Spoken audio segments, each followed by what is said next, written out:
মৃত্যুর স্বাদ গ্রহণ করতে হয়।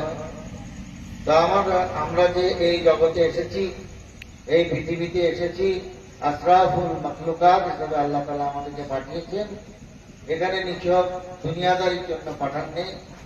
আল্লাহ পাক তার সন্তুষ্টির জন্য যে সমস্ত কাজের হেদায়েত করেছেন সেগুলো আমাদের প্রতিপালন করতে হবে।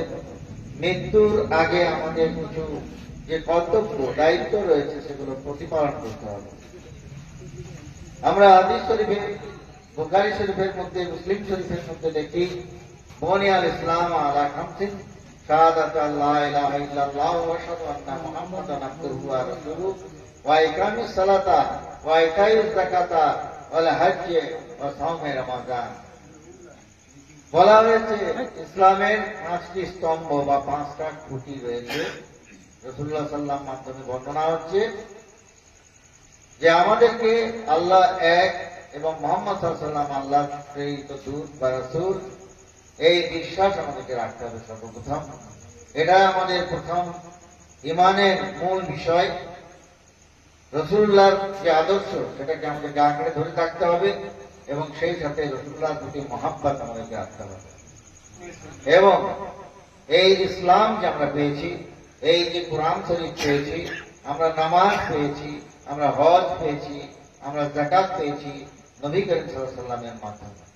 তাই সেই নামাজওয়ালাকে, সেই কোরআনওয়ালাকে, সেই হজওয়ালাকে, সেই যাকাতওয়ালাকে সর্বপ্রথম আমাদের মানতে হবে এবং তাকে মহব্বত করতে হবে। তার মহব্বতে খাতিরে আমাদেরকে কি করতে হবে? 5টা যে ইসলামের রুকন স্তম্ভ রয়েছে ওনার প্রতি বিশ্বাস প্রথম নম্বর রাখতে হবে। দ্বিতীয় হচ্ছে নামাজ কায়েম করতে হবে। এছাড়া আমাদের জন্য 1 মাস রমজান মাসের রোজা ফরজ হয়েছে, সেটাও প্রতিপালন করতে হবে। যারা অবস্থাপন্ন তাদেরকে জীবনে একবার হজ পালন করতে হবে এবং যে বিধান আছে, যে নিয়ম আছে, সেই নিয়ম অনুসারে গরিব দরিদ্রদেরকে যাকাত দান করতে হবে। এইগুলো আমাদের খুব সাধারণ কথা, প্রতিটি মুসলমানের জানার কথা। এই সঙ্গে আমাদেরকে প্রথমে যে গুরুত্বপূর্ণ কাজটা করা দরকার সেটা হলো বায়াত হওয়া।